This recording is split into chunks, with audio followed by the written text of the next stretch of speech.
Ghost of Yotei is finally out on PlayStation 5, and I just grabbed myself a copy. I can't wait to dive in, see where this story goes, and how the gameplay feels, especially with the improvements Sucker Punch has brought since its predecessor, Ghost of Tsushima. Today, I'll be sharing my first impressions after spending about an hour with the game. Think of this as a sneak peek into the world of Yotei and its new protagonist, Atsu.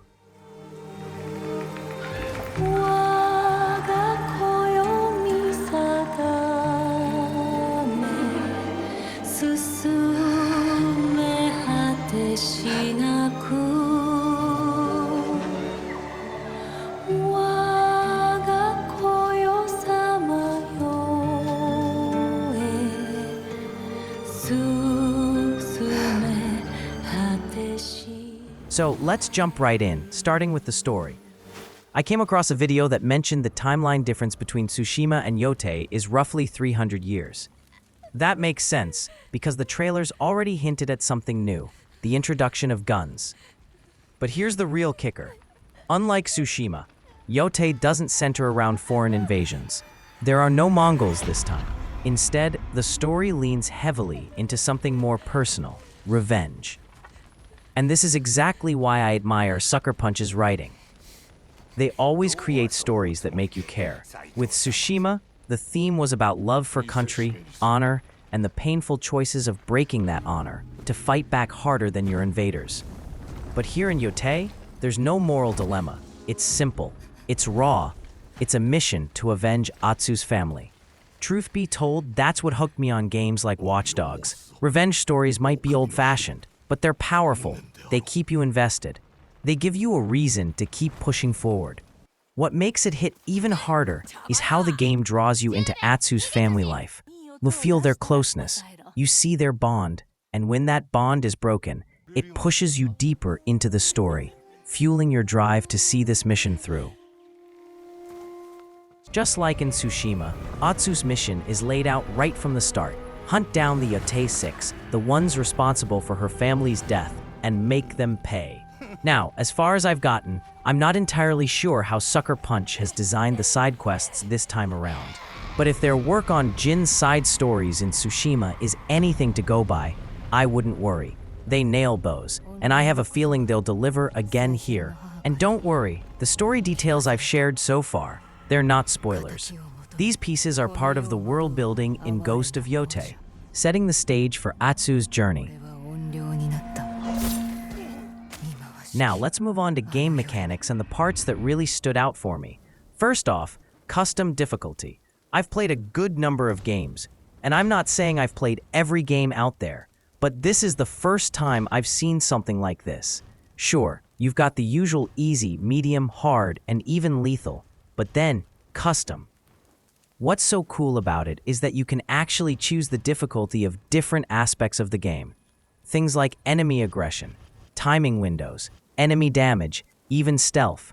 This means every player can experience the game at their own pace. And the best part? That's going to make for a huge variety of playthroughs, depending on how you set it up. Now, I'm still not sure what hero bonus perks are, but I guess I'm about to learn the hard way, because I went straight for lethal. But here's the thing, this is just the start of what makes Ghost of Yotei feel fresh. When it comes to gameplay, Yotei stays true to its roots. Light and heavy attacks are still here. Dodging and jumping still feel the same. And of course, blocking and parrying remain at the core. I'm guessing the more advanced sword skills will unlock later on in the game. And if you've never played Ghost of Tsushima, don't worry. There's a tutorial baked in, and this time, it shows up much earlier in the story. But what really caught my attention was this. In Yotei, if you commit to a light attack and suddenly realize you're about to get countered, you can instantly cancel into a block. I don't remember being able to do that in Tsushima. Truth be told, I can't tell you how many times I died in the first game because I attacked when I should have blocked, and had no way out once I pressed square.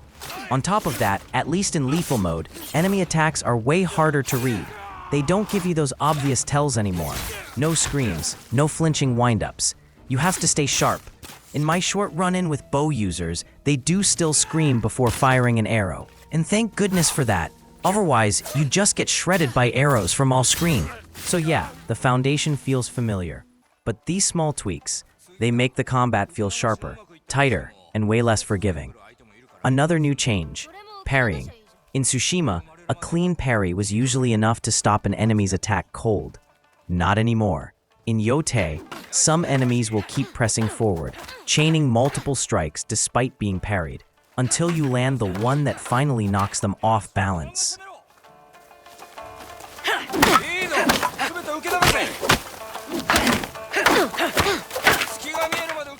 Here's the thing.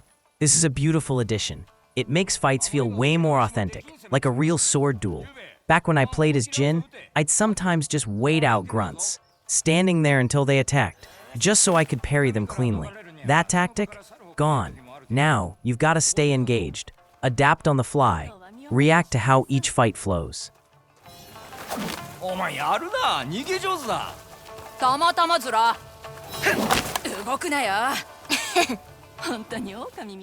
And there's one more detail I absolutely love. Enemies can drop their weapons, but now Atsu can actually pick them up and use them as throwing weapons. It's such a small thing, but it sells the idea that Atsu will use anything at her disposal to survive. It's gritty, it's resourceful, and it makes her feel like a fighter who refuses to waste an opportunity. All of this together, it shows how Sucker Punch wanted to push combat further. It's not just about skill anymore. It's about adaptability, and that makes every fight feel alive.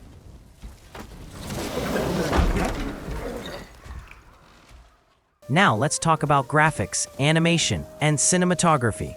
Remember that moment in Ghost of Tsushima when Jin rides out into the open fields and the massive title slowly fades in? You can't tell me you didn't love that, especially after the way the game set it up. Within the first 5 minutes, you're thrown straight into battle, leading a one-man assault against a fortress. You get tossed off a bridge, and then, bam, the title appears. That one sequence sent a clear message to players. The story is just beginning, and it felt epic. So going into Yotei, I thought, how on earth are they gonna top that? And oh my god, they still got me.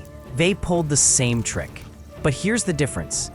I was convinced it would take me at least 40 minutes of gameplay before I'd see that moment again. But no, they pushed it in early. They caught me completely off guard. For a few seconds, I was just frozen, stuck in this unprepared trance. The timing was perfect. The delivery was perfect. The developers and writers deserve a bonus for moments like this. They know exactly when to pull the trigger, when to make your skin crawl, and when to give you that chill down your spine.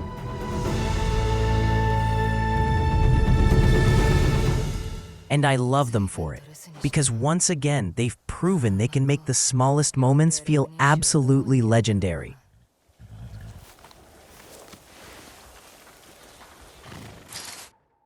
You'll notice right away how they've updated the way chapter titles appear. It doesn't just flash on screen anymore. It feels like you're literally opening the next chapter of Atsu's journey. It's bold, it's cinematic, and it makes every transition feel larger than life. And when it comes to storytelling, they've changed how they deliver backstories. In Tsushima, Jin's past was revealed through flashbacks that popped in during key moments. But with Atsu, you can slip between past and present whenever you choose. It's not just a feature, it's a window into her memories. Every place, every moment feels alive in her mind, and you feel it with her. That shift makes the story more personal, more emotional, like you're carrying Atsu's past with you as you push forward.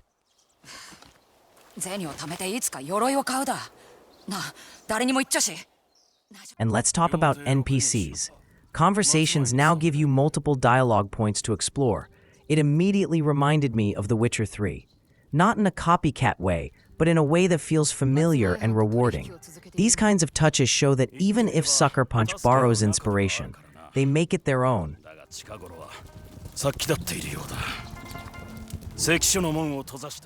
Now, the graphics and animation were obviously knocked up a notch in this release. The very first thing I noticed? The eyes. They don't just look real, they feel alive. The way light reflects off them, the way water ripples across a river, the way Atsu's cloak shifts in the wind. It all comes together beautifully. But the standout detail for me was movement. The way Atsu walks, runs, even turns. It feels natural, weighty, human. I've played Spider-Man, The Last of Us, and plenty of other third-person games. And one of my biggest pet peeves is how stiff or robotic character turning can look. 羊蹄山より高くするとか抜かしてたな。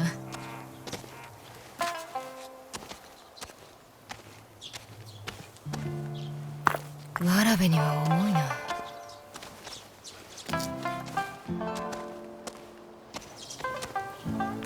十兵衛見たか。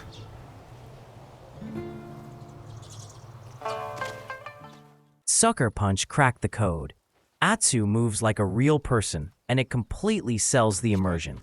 Top it off with facial expressions that flow seamlessly, and you've got a game that doesn't just look better, it feels better. Sucker Punch really raised the bar here. They deserve every bit of credit. 今までの鍛錬っちゅうのはこのためだ。まるで俺たちの守り神みてえずら。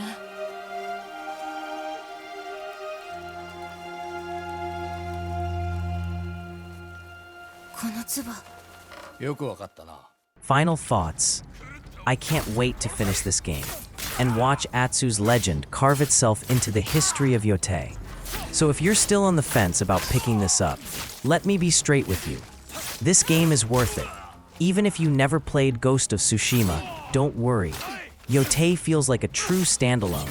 You can step in fresh, no problem, especially since it takes place about 300 years after Tsushima.